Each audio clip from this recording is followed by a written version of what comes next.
네, 여러분 이번 주 2차 시 빙하 지형과 주빙하 지형에 대해서 나가도록 하겠습니다. 자, 학습지는 여러분들 21페이지를 피시면 되고요. 오늘은 21페이지랑 22페이지 나가도록 하겠습니다. 자, 빙하 지형이라는 건요, 말 그대로 한대 기후겠죠. 우리가 지난 시간에 툰드라 기후, 영국 빙설 기후 등등 했었는데, 여기서 대부분의 영국 빙설 기후에 분포를 하는 것이 빙하 지형입니다. 이 빙하 지형은 말 그대로 거대한 얼음 덩어리죠. 이 얼음 덩어리의 이동 혹은 성장, 그 다음에 후퇴 등에 의해서 형성되는 것을 빙하 지형이라고 부르고, 대부분 극지방에 분포를 하고 있다는 거. 이게 다 얼음 덩어리, 빙하죠, 빙하. 자, 빙하 지형 크게 보면요, 이렇게 나타날 수가 있습니다. 지금 현재까지도 빙하가 있는 곳에 발달하는 지형이 있고요. 그 다음에 지금은 빙하가 없지만 예전에는 빙하가 있었다. 거기서도 이제 과거에 형성되었던 그 빙하 지형이 보입니다. 거기 여기 쪽, 여기 땅. 자, 빙하 지형 이 두 개를 포함시켜요. 그래서 또 빙하는 건조 지형 했을 때와 마찬가지로 침식이 있고 퇴적이 있습니다. 우리 학습지로 확인해 보도록 할게요. 자, 여기 보시면 빙하 지역은 빙하의 영향을 받은 신생대 제4기라는 거는 현재라고 보시면 돼요. 시원생대, 고생대, 중생대, 신생대, 그 중에서도 제일 최근이 제4기입니다. 네. 자, 빙하의 영향을 받은 중고위도 지역 및 해발 고도가 높은 고산 지역. 자, 무조건 극지방에만 분포를 하는 것이 아니라 위도가 낮아도 고도가 너무 높아서 너무너무 추운 만년설이 있는 곳에서도 빙하 지형이 발달하기도 합니다. 그래서 중고위도 지역 및 해발 고도가 높은 고산 지역. 형성 과정은 빙하의 침식과 퇴적이고요. 그래서 얘도 애초에 처음부터 선생님이 침식 지형과 퇴적 지형으로 구분을 해 놓았어요. 그래서 순서대로 보도록 하겠습니다. 자, 빙하가 깎은 이 거대한 얼음덩어리가 깎은 지형부터 이 거대한 얼음덩어리가 쌓은 지형까지 보도록 할게요. 첫 번째, 빙하 침식 지형 중에서도 빙식곡이라는 것이 있습니다. 여러분들 이 빙식곡은요, 빙하의 침식으로 형성된 U자 모양의 골짜기, U자 모양. 그래서 오른쪽에 그림을 그려볼 건데, 빙식곡은 이렇게 U자 모양으로 형성이 되어 있습니다. 그래서 골짜기 양쪽 사면이 급경사다. 여기가 매우 급경사예요. 자, 얘는 여러분들 프린트에도 그림이 있죠. 이게 뭘까요? 빙하죠, 빙하. 거대한 빙하 덩어리가 이제 골짜기를 형성을 시키는데, 이 빙하가 너무 무겁다 보니 이 골짜기가 U자 모양으로 크게 깎이는 거예요. 보통 대부분의 골짜기들은 이렇게 V자로 형성이 되어 있거든요. 물이 이렇게 흐르고. 근데 얘는 빙하 덩어리가 워낙 이렇게 뚱뚱하고 거대하니까 U자 모양으로 이 골짜기가 바닥이 움푹 패이는 거예요. 그래서 저 양쪽 요 사면은 급경사, 그 다음에 여기 요렇게는 U자 모양. 요게 빙식곡입니다. 근데 이 빙식곡에서 이 피오르가 연결이 돼요. 자, 빙식곡이 해수면은 땡땡으로 바닷물이 잠겨 형성된 좁고 긴 수심이 깊은 만이라고 되어 있어요. 여러분들 해수면이라는 거는 상승, 하강 둘 중에 하나만 있거든요. 자, 바닷물에 잠기려면 기존에 있던 땅이 이렇게 바닷물이 있었는데, 자, 내가 여기에 있어요. 내가 여기 땅이 잠기려면 해수면이 상승해야 될까요? 하강해야 될까요? 당연히 상승해야겠죠. 이 위로 다 해수면이 이렇게 상승해야 바닷물에 잠깁니다. 그래서 여기 빙식곡은 해수면 상승으로 바닷물이 잠겨 형성된 좁고 긴 수심이 깊은 만이라고 되어 있어요. 자, 그림을 똑같이 그려보면요, 이렇게 U자곡, 빙식곡이 있고, 거기에 해수면 상승으로 인해 바닷물이 이렇게 들어왔다라고 보시면 돼요.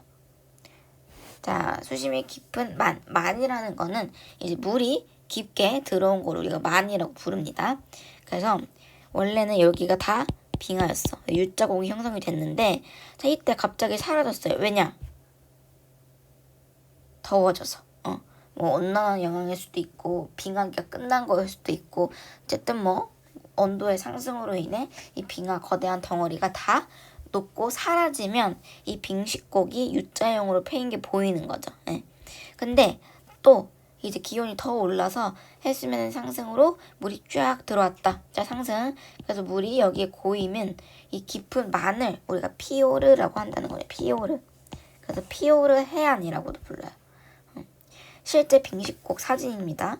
굉장히 양쪽 사면이 급경사이고 U자로 파인 거 보이시죠? 여기도. 여긴 노르웨이. U자로 파이고 양쪽 사면 급경사. 자, 이거는 봤을 때 여러분 빙하가 안 보이죠? 네. 이 빙하가 만약에 사라지지 않았다면 이 빙식곡의 U자 모양을 지금 우리가 눈으로 볼 수가 없어. 이 빙하가 점점 녹아서 사라지고 나니까 이 빙식곡의 U자곡 형태가 지금 우리 눈에 보이는 거예요. 자, 피오르도 볼게요. 자, 원래는 여기 이렇게 U자곡이었는데 자, 이 U자곡의 해수면 상승으로 이렇게 물이 고인 거죠. 그래서 이렇게 길게 U자곡이 형성이 되어 있는데 거기에 물이 고이면서 피오르가 형성이 되었다는 거. 그래서 이 피오르는 어디에 가장 많냐면 바로 노르웨이입니다. 여러분들이 보통 노르웨이는 관광으로 잘 안 가죠. 머니까. 그리고 이제 별게 볼 게 없다라고 생각이 들 텐데 이 노르웨이는 피오르 해안이 분포하고 있다는 것만으로도 엄청나게 많은 관광 수입을 얻고 있어요. 자, 피오르는 이렇게 해안선이 굉장히 복잡합니다. 꾸북꾸북 여기가 전부 다 빙식곡이 분포를 하고 있어요. 자, 확대를 해보면 자, 이 피오르 중에 제일 유명한 게 송내 피오르라고 있는데 요거를 확대해보니 여기가 다 빙식곡이죠. 골짜기 물이 들어와 있으니까. 근데 이 골짜기의 해수면 상승으로 지금 여기까지 엄청나게 깊은 만이 형성이 되어 있어요. 요게 피오르다. 네. 그래서 피오르 해안은 해수면 상승으로 빙식곡이 침수되었다라는 겁니다. 자, 그 다음 호른으로 가볼게요. 호른. 자, 빙하의 침식으로 형성된 정상부의 뾰족한 봉우리다. 그래서 어떻게 생겼냐면 이렇게 생겼어요. 이렇게 뾰족하게. 뾰족한 봉우리다. 이렇게. 여러분들 파라마운트 4의 요 첫 장면 보이세요? 알고 계시나요? 영화 시작할 때 파라마운트 이렇게 로고가 딱 확대되면서 이 산이 보이죠? 이게 호른이에요. 스위스의 마테호른이라는 건데 선생님이 갔었을 때도 사람 진짜 많았고 이 정상에서 신라면 5,000원인가 6,000원에 엄청나게 비싸게 팔아요. 네. 굉장히 한국인도 많이 가는 관광지입니다. 이 호른이라는 건요. 자, 기존에 있던 뭐 이렇게 생겼던 산을 빙하가 깎은 거예요. 자, 산은 고도가 높으니까 당연히 눈이 쌓이죠. 이 눈이 점점 성장을 하면서 빙하가 됩니다. 자, 원래는 이렇게 눈이었던 게 쌓이고 축적되고 이렇게 막 압력을 받으면서 거대한 빙하 덩어리로 변해요. 자, 그게 산에 있으면 어떻게 될까요? 계속 여기를 이제 깎고 자, 압력이 강하니까 물리적으로 힘에 강하는 거죠. 깎고 이렇게 뾰족한 봉우리를 만들게 됩니다. 호른이라는 거는 빙하의 침식으로 형성된 꼭대기의 봉우리다라는 거. 자, 그 다음 이 권곡은요, 뭐냐면 이렇게 깊게 파인, 움푹 파인 웅덩이를 권곡이라고 합니다. 자, 권곡, 빙식곡의 상류부에 형성된 반원형의 여기에 들어갈 말은 여러분들 와지예요, 와지. 자, 빙식곡의 상류부에 형성된 반원형의 와지이다. 그래서 여기 요렇게 움푹 패인 골짜기가 여기 상류부에 있습니다. 이렇게. 요거예요. 움푹 패인. 자, 여기 아래에는 지금 빙식곡이 이렇게 형성이 되어 있는 겁니다. 이게 빙식곡의 꼭대기라고 보시면 돼요. 여기 이렇게 급경사, 양쪽 사면 급경사, U자 모양 보이죠? 이것도 요만큼 요 와지가 권곡이에요. 와지라는 거는 이제 깊게 핀 웅덩이. 이렇게 생긴 거를 와지라고 합니다. 자, 이렇게 권곡이 형성되었다. 그래서 여러분들 만약에 산이 이렇게 있었어요. 근데 이제 빙하 덩어리가 이렇게 U자곡 만들고 이 U자곡의 꼭대기가 권곡, 웅덩이, 권곡이라고 했죠. 이 권곡이 점점 이 웅덩이들이 성장하면 이 산 봉우리는 어떻게 될까요? 점점 뾰족해지겠죠. 그럼 이게 뭐야? 아까 했던 홀은이 되는 거예요. 이렇게 보통 이제 빙하 지형을 보면 홀은 꼭대기에 있고요. 그 밑에 반원형, 원을 반으로 쪼갠 것 같은 이 웅덩이가 보입니다. 여기 권곡. 그 다음에 그 아래 U자곡. 이게 다 연결이 되어 있어요. 이렇게 형성이 되어 있다라는 거. 그래서 권곡이 중요한 침식 지형 중 하나이고요. 그래서 이 빙하가 점점점 커질수록 와지는 점점점 커지겠죠. 그리고 이 빙하가 녹고 사라졌을 때 눈에 보이는 움푹 패인 웅덩이가 된다는 거. 자, 이게 권곡이고요. 그 다음에 형곡은요. 자, 여러분들 형곡은 뭐냐면 빙식곡이 엄청나게 크죠. 그래서 지금 보이는 요게 다 빙식곡입니다. 근데 여러분 하천은 무조건 제일 큰 본류가 있고요. 그 다음에 거기에 유입하는 조그마한 지류가 있어요. 지류. 그래서 약간 요런 식으로 하계망이 하천의 망이 요런 식으로 형성이 됩니다. 제일 큰 본류, 엄청나게 유량이 많고 큰 거. 그래서 우리나라로 치면 본류는 한강이에요. 그 다음에 지류는 이 한강에 유입하는 청계천, 그다음에 안양천 이런 것들. 그게 지류예요. 한강이 가장 너비가 크고 바다로 유입되죠. 그 다음에 이 한강 중간중간에 유입되는 게 지류. 얘도 마찬가지 빙식곡도. 자, 거대한 빙식곡의 본류가 있고요. 그 다음에 이 본류로 유입하는 쪼매난 빙식곡들이 있습니다. 근데 여러분들 빙하니까 빙하가 이 본류에서 가장 규모가 크겠죠. 이 지류는 조그마니까 빙하가 상대적으로 본류보다 크기가 작다라는 거 추측할 수가 있어요. 그러면은 이 깊이가 어디가 더 깊을까요? 자, 빙하가 크고 거대할수록 밑으로 더 많이 깎으니까 자, 본류가 상대적으로 이제 깊이가 골짜기가 훨씬 더 깊고 지류는 상대적으로 덜 깊은 그러니까 얕은 골짜기를 형성할 수 있다라는 거를 우리가 머릿속으로 한번 그려볼 수가 있어요. 자, 그래서 형성이 되는 게 뭐냐면 이런 게 있습니다. 자, 여러분 사진은 지금 딱 단편적인 부분만 보여주고 있는데 여러분 여기에 안 보이지만 거대한 본류가 여기 지금 이 보이죠? 본류가 흐르고 있고요.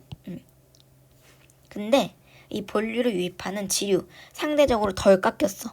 자, 본류는 지금 여기 거대하게 요 밑에까지 깎았는데 그래서 그 위를 지금 흐르고 있죠. 근데 지류는 빙하에 과거에 이제 성장했던 빙하 크기가 워낙 조금해서 그런지 덜 깎였어요. 이만큼이 덜 깎였어. 그래서 이 지류가 본류가 만나는 이 부분에서는 현곡이라는 폭포가 형성이 됩니다. 여러분들 이거 보이죠? 폭포. 고도 차이로 인해서 물이 지류에서 본류로 떨어지는 이 구간에서 폭포가 형성이 돼요. 그거를 우리가 현곡이라고 부릅니다. 지금 보이는 거는 뉴질랜드에 있는 현곡인데 뉴질랜드가 남쪽 섬이 아예 싹 다 빙하 지형이에요. 왜냐면 남극이랑 가깝게 있기 때문에. 그래서 현곡이라는 것은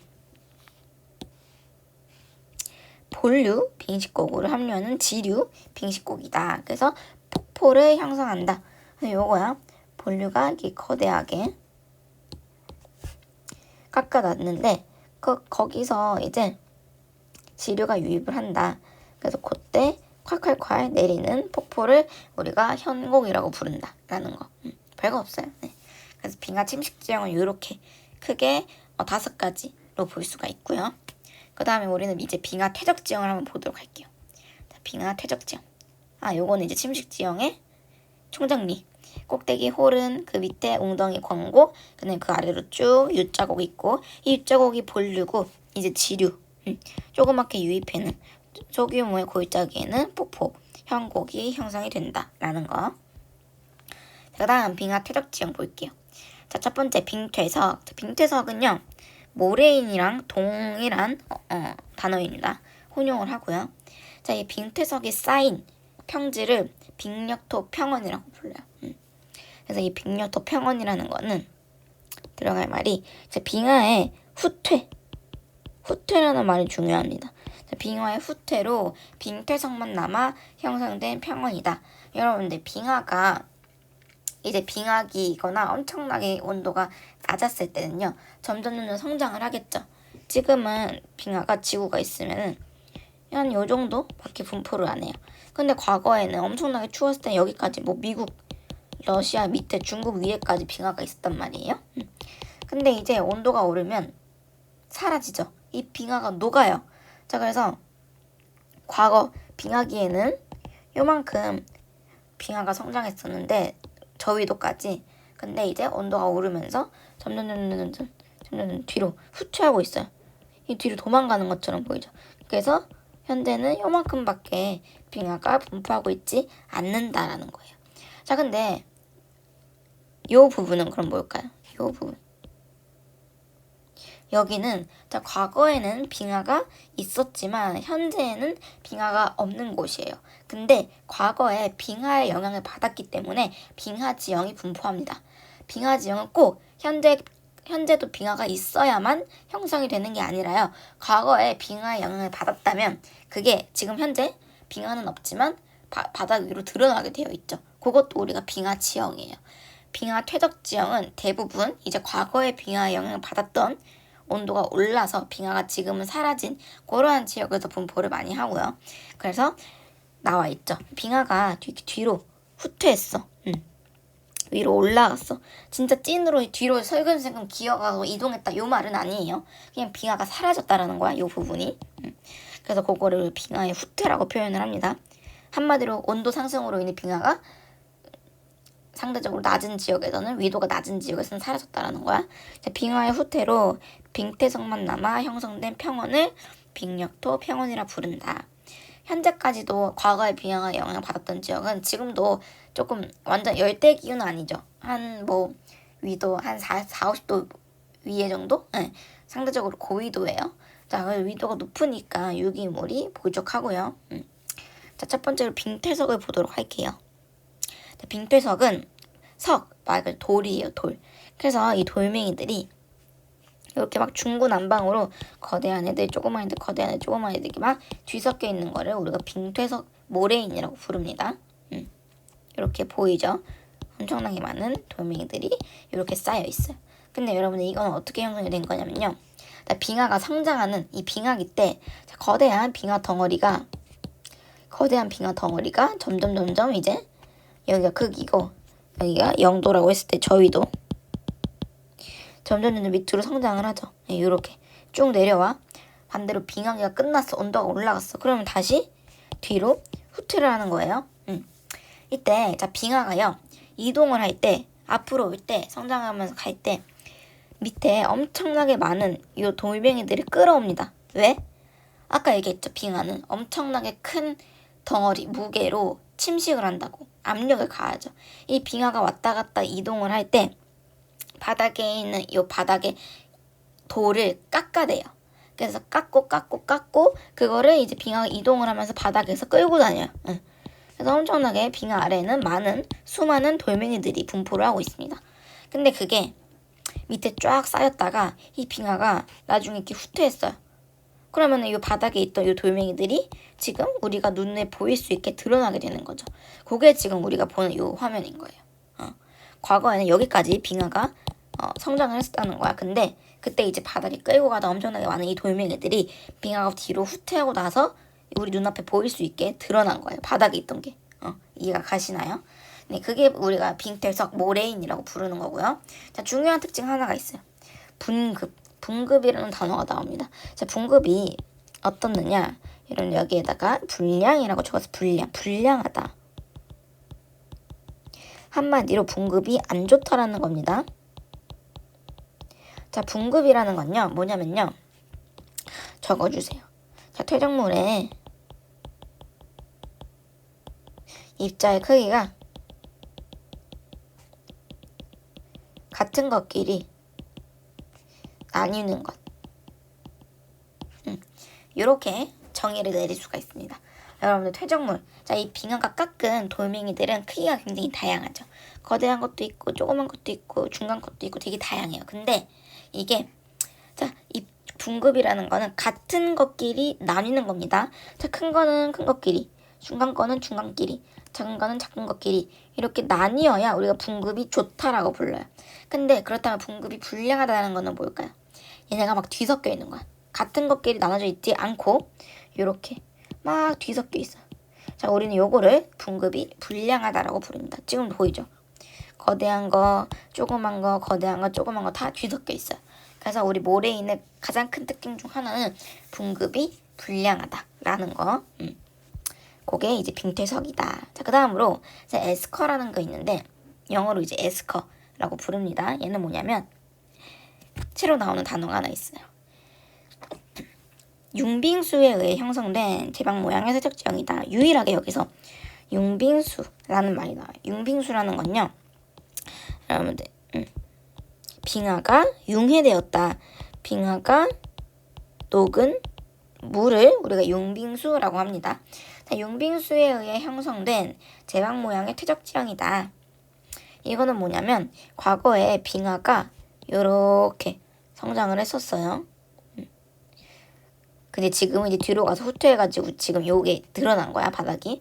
자, 이 빙하가 이제 성장을 하면서 자, 바닥에는 엄청나게 많은 돌멩이들을 끌고 다니고요. 그 다음에 요 안쪽은요, 빙하가 이제 겉에가 있고 안쪽이 있죠. 상대적으로 겉에 표층부가 훨씬 더 추워요. 여기가 기온이 훨씬 더 낮고요. 바닥은 상대적으로 기온이 높아요. 왜 그러느냐? 마찰 때문에. 자, 땅이랑 계속 마찰이 일어나니까 열이 오릅니다. 그 다음에 이제 그 마찰이 생기면서 돌멩이들을 만드는 거고, 그 다음에 표층부보다 상대적으로 기온이라기보다는 온도가 높기 때문에 이 마찰을 일어나는 그 열을 나타내면서 여기 빙하가 녹아요. 이 밑부분만 여기는 거대한 딱딱한 얼음이고, 여기 내부에 조그맣게 이제 녹은 물이 흐르는 구간이 있어요. 그거를 우리가 융빙수라고 부르는 거고, 이 융빙수가 하천을 만들어서 이 빙하 아래쪽에서 이렇게 흐릅니다. 근데 이 융빙수라는 게 여기 아래 바닥에 있던 이 돌멩이들을 끌어 모아요. 그래서 콸콸콸 흐르는 물 쪽으로 퇴적물들은 모이게 되죠. 그래서 이 에스커라는 거는 이 빙하 안쪽에 있던 이 융빙수 하천이 쌓아 올린 퇴적 지형이라고 보시면 돼요. 말 그대로 융빙수에 의해 퇴적된 제방 모양의 퇴적 지형이다. 근데 중요한 특징은 여기서 자, 모래인과 반대. 자, 모래인에 비해 분급이 상대적으로 불량의 반대는 양호입니다. 양호하다. 분급이 좋다라는 거예요.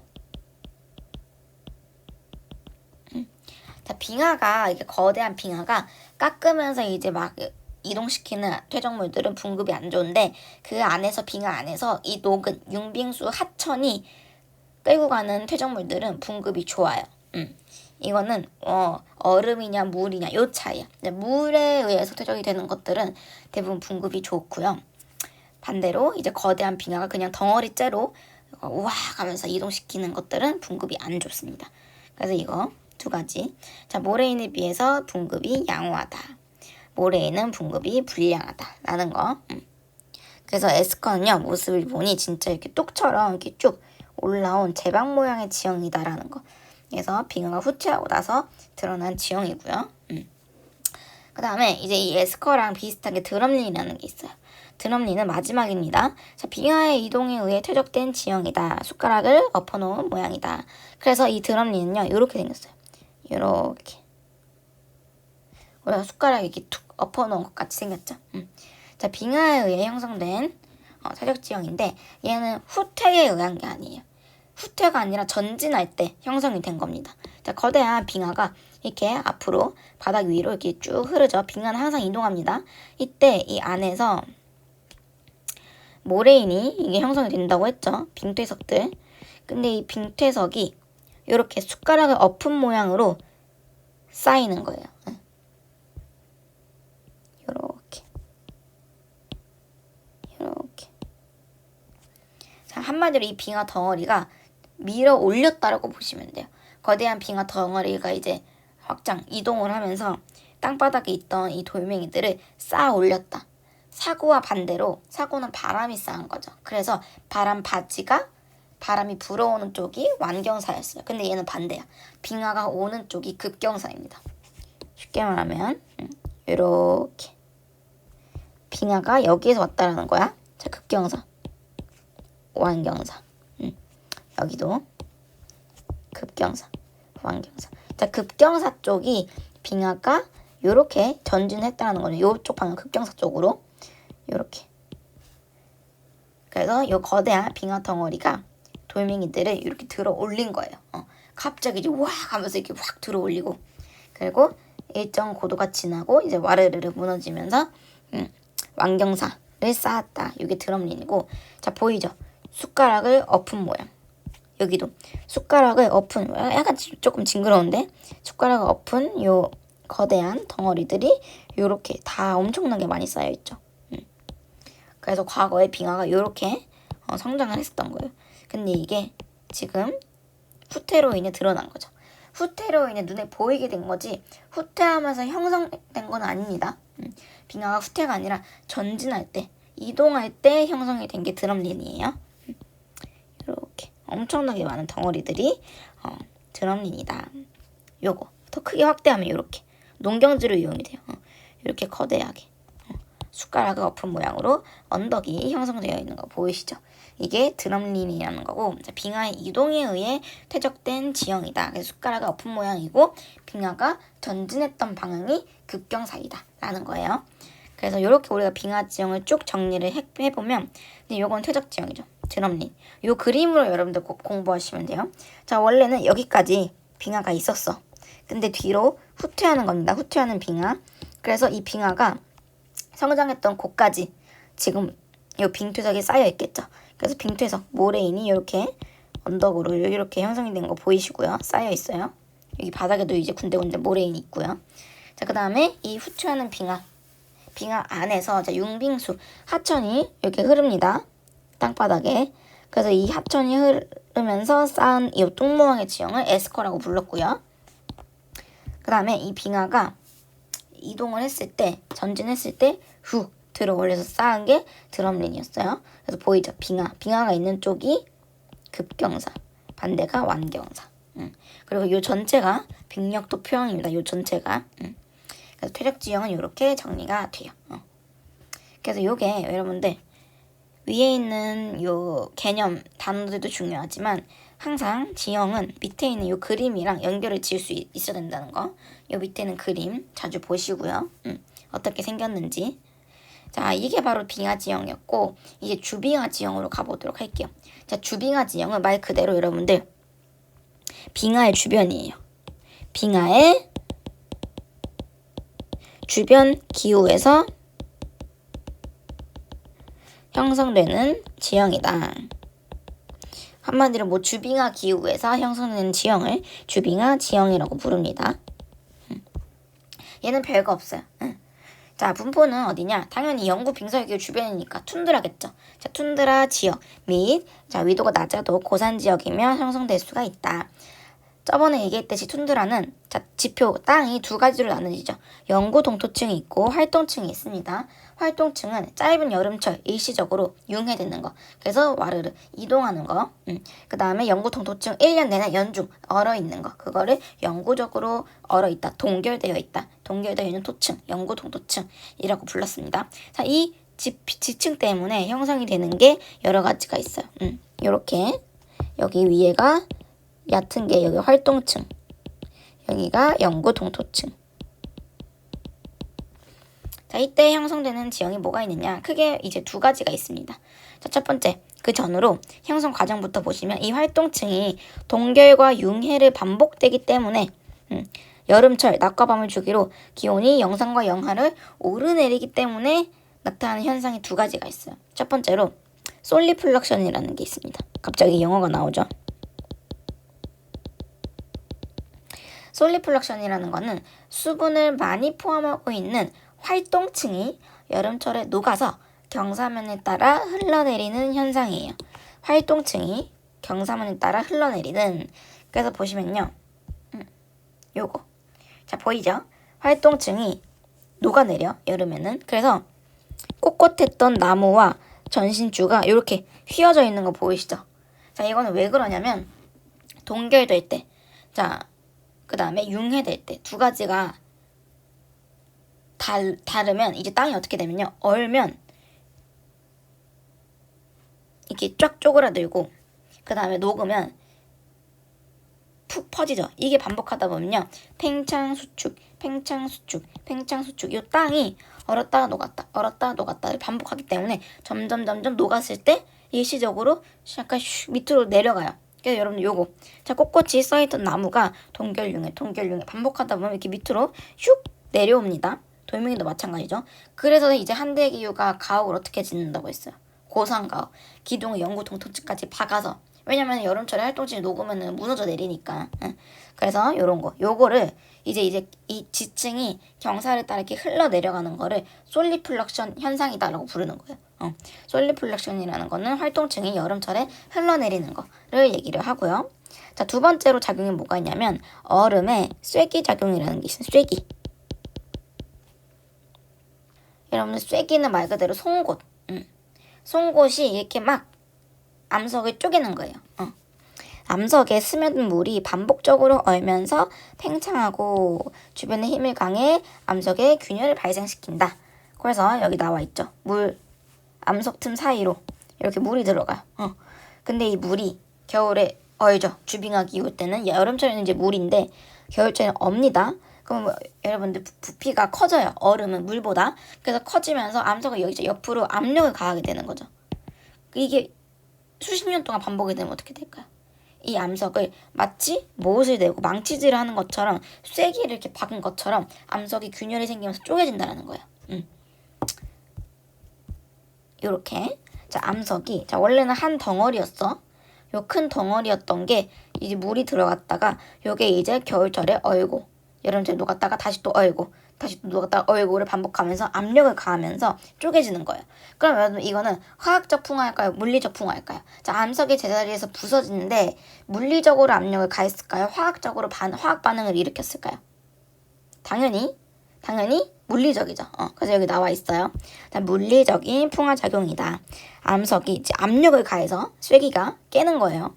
그래서 물리적 풍화다라고 하는 게 이제 얼음의 쐐기작용이다. 주빙하 기후에서 대표적으로 이제 나타나는 현상이 두 가지가 있습니다. 쓸려 내려가는 솔리플럭션, 암석이 쪼개지는 쐐기. 자, 그 다음에 이걸로 인해서 나타나는 지형이 또 두 가지가 있다. 구조토와 습지가 있는데 이거는 별거 없어요. 구조토라는 거는 자 토양이 구조가 있다라는 거예요. 자 토양이 동결과 융해에 따라 지표면에서 물질의 분급이 일어나 형성된 다각형의 지형이다. 이제 이거는요 여러분들이 조금 말이 어려운데 자 요거예요. 요거 양파링을 얹어놓은 것처럼 생겼죠. 근데 분급이 오라고 했어요. 여러분들 크기가 같은 것끼리 나뉘어지는 모이는 현상을 우리가 분급이라 했죠. 모래에는 분급이 불량하고 에스커는 분급이 양호하다. 얘도 마찬가지야. 얘는 분급이 양호합니다. 왜?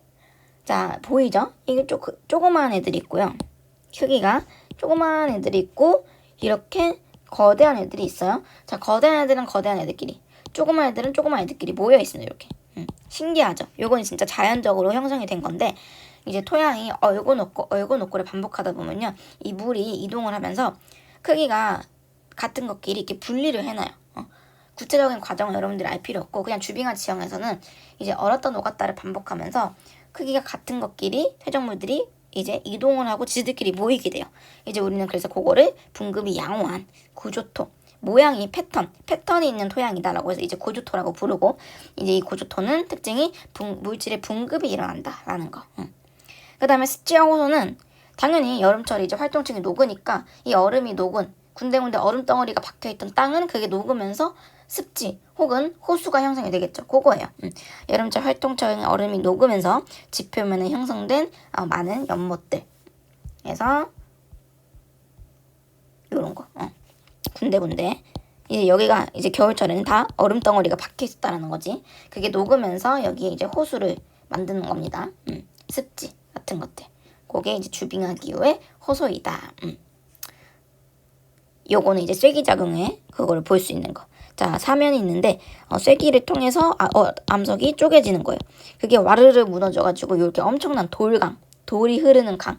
이거는 이제 강원도 북부에 있습니다. 우리나라 한반도 남한에서 가장 춥죠. 거기가 38선이 위도가 높으니까 그쪽에 분포를 하고 있어요. 예전에 빙하의 영향을 받았던 지형. 그래서 쐐기작용으로 이렇게 쪼개져가지고 와르르르 무너져 내린 요 지형을 볼 수가 있어요. 그래서 주빙하 지형은 요게 다고요. 우리가 이렇게 한대기후까지 지형을 살펴봤는데 마지막으로 여러분들 선생님이 24페이지 요거를 만들어놨어요. 선생님이 직접 엑셀로 만든 그래프인데 이거를 보고 여러분들이 쾌펜의 기후 구분에 따라 무슨 기후인지 한번 맞춰보세요. 이거 정답은요. 선생님이 이번 주 목요일에 옹클에다가 답을 올려두도록 하겠습니다. 자, 여러분들 이거 직접 해보는 게 중요해요. 그래서 이거를 직접 해보고 정답을 맞춰보고 뭐가 틀렸는지 쾌펜의 기후 구분표를 보고 여러분들이 틀린 걸 수정하면서 암기를 하셨으면 좋겠습니다. 네.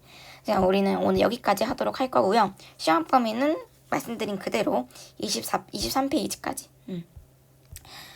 공부를 하시면 될 것 같습니다. 그래서 우리 기후, 그 다음에 1단원 세계화 지역화, 1단원 세계화 지역화 했었고 그 다음에 또 문화 권역 구분이랑 지도들 배웠었고요. 그 다음에 2단원에서 쾌펜의 기후 구분부터 열대기후, 온대기후, 건조기후, 냉대기후, 한대기후, 그 다음에 각각 기후별로 지형까지 배웠습니다. 주민생활도. 그래서 여기까지 중간고사 범위이고 내용들이 되게 뭔가 쓸데없이 많고 재미가 없었지만 그래도 이번만 참으면 다음에는 그나마 괜찮아진다라는 거 이번 중간고사만 열심히 노력하시면 될 것 같습니다. 자, 오늘은 여기까지 하도록 하고 여러분들 시험 공부 열심히 하시고 중간고사 잘 볼 수 있도록 응원할게요.